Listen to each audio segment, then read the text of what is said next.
Hey, what's up everybody? As you can see from my channel, I don't make a whole lot of videos. I haven't made a video in years, and it was just some hunting videos and stuff. But I just graduated SERE on Saturday, and I wanted to go on here and just put a couple things that I wish I had known before I came into SERE. I know if you're like me, you search YouTube, search the internet, try to prepare for it, and try to just mentally, physically prepare for what you might be going through. And so after having been through it, after having receiving all the briefs, especially the last two being from the psychologist and from the commander of the school, the SERE school, there's a few things that I wanted to help you with the correct way as far as preparing for SERE.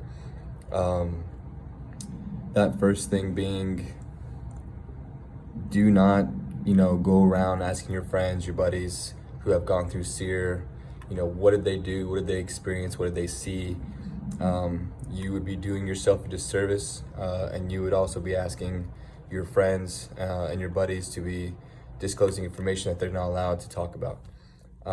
What I mean by that is if you say they do, tell you everything they experienced and witnessed, it would not help you at SERE. Knowing what is coming up, what you would be going through, it won't do anything for you mentally or physically. There's nothing you can do to mentally and physically prepare for those things, and it would overall benefit you more if you don't have a preconceived notion of how to beat that exercise or that event at SERE.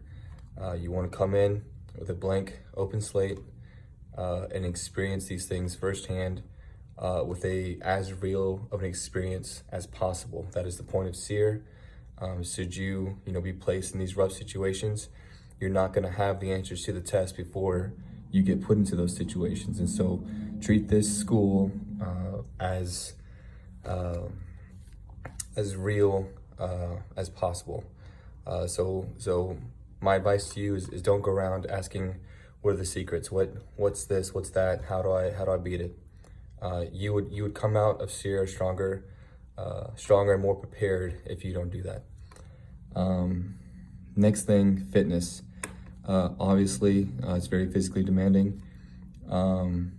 As long as you continue to be doing the right things, obviously you should be able to pass your PT test, but you want to be doing more than that. Make sure you're hydrating and getting used to that level of hydration, because that will be important at SERE. That's something that I almost went down for and struggled with, was procuring water and being able to stay hydrated. So make sure you're doing that and staying at a very high level of fitness for you personally. There's no benchmark or standard that you have to meet for SERE, but just make sure that you are able to take that variable out of the equation. You don't want it to get dropped because of a physical incapability.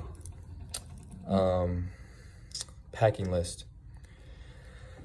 So when you get to SERE, you're gonna get a main packing list. They explained to us that it's not a perfect list. Changing that packing list, you have to get through tons of doors, tons of channels to be able to add or subtract anything from that packing list. So when you are going to SERE, you're gonna get a main packing list, and that's gonna say everything from your minimums and then optional items. If you're going through the winter season, you'll have your winter items. I would suggest that clothing items at the minimums, it will say on that main packing list that you can bring more than those minimums, and I would do that. I would bring probably an extra pair of OCPs. I would bring more socks. And in the optional items, I would bring as many of those optional items as you can. A knife is one of them. I would bring my own knife. A multi-tool. I would bring my own multi-tool. Those things would benefit you in the field. Just go through that optional items list. Obviously, don't break the bank. Don't financially, ruin yourself. But if you're able to bring those optional items, I would recommend doing so. It'll only help you once you get there for yourself and for your team.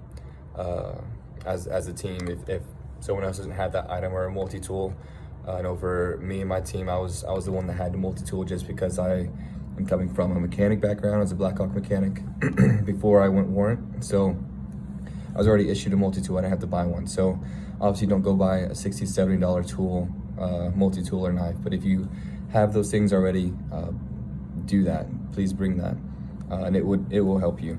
You will get issued a knife when you get there, but it's been ran through so many times, it would almost be like taking your boot off and trying to use that as a knife. There's just no way you'll be able to sharpen it in time or enough for it to do any difference for you or benefit to you at SERE. That being said, CIF. So, especially for TDY or PCS, if you do not have, I think TDY, you'll be given a specific packet list that you need to bring. PCS, if you do not have that CIF item, they will issue it to you. Do not worry about that. You'll go through CIF when you get there, and then there'll be a smaller CIF when you actually get into SERE, where they give you a couple more items, like a ruck if you don't have one. They'll give you like a fire starter, just the knife, like I said, a canteen cup. But your bigger CIF, you'll get all your CIF items there.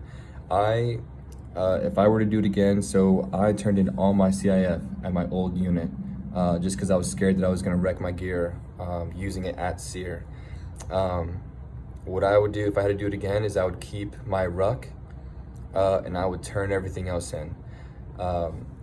Just if you go in there already having your ruck, that's less time that you have to worry about getting it issued and then wasting time having to pack it and getting out and get going. Whereas people who brought their ruck were already packed from the night before and were ready to go. So my personal recommendation would be don't use your CIF gear if you don't have to. Turn that stuff in, get it issued at Fort Rucker. This is for the Fort Rucker SERE. I don't know for you SF guys or for the Fort Bragg SERE. I don't know, I didn't go through that course, but I would assume that it's something similar. Use the gear that they give you. I wouldn't use my own personal gear, but I would keep my ruck and bring it with me to SERE.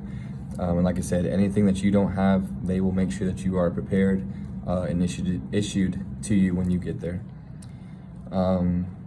Last thing, and this is something that the commander of the school mentioned to us as far as what can we say about SERE that won't do a disservice to you coming into it. And that would be to know and understand your Geneva Convention. Obviously, you know what SERE is, you know what it's about: survival, evasion, resistance, and escape. And so intuitively, you understand that you'll be utilizing the Geneva Convention and several articles from it. So my advice to you is that it would greatly benefit you if between now and your SERE date, your SERE school, you take time. You don't need to memorize the articles, but I would highly suggest that you be very familiar with the Geneva Convention.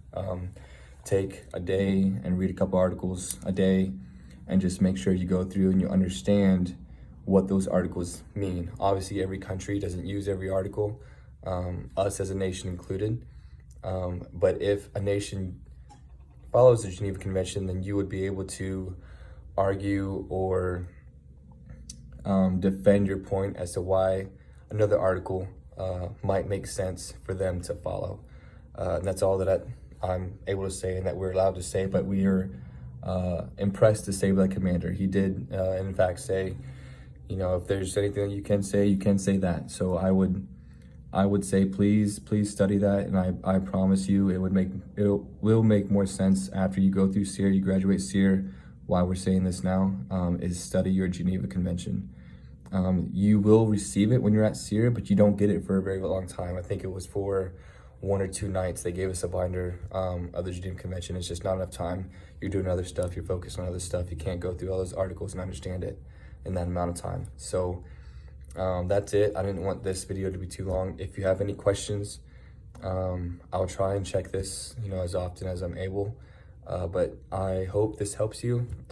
There wasn't a video like this that I found on the internet that explained it in this way. And so I hope that I'm able to help your SERE experience a little bit better. So again, if you have any questions, feel free to reach out.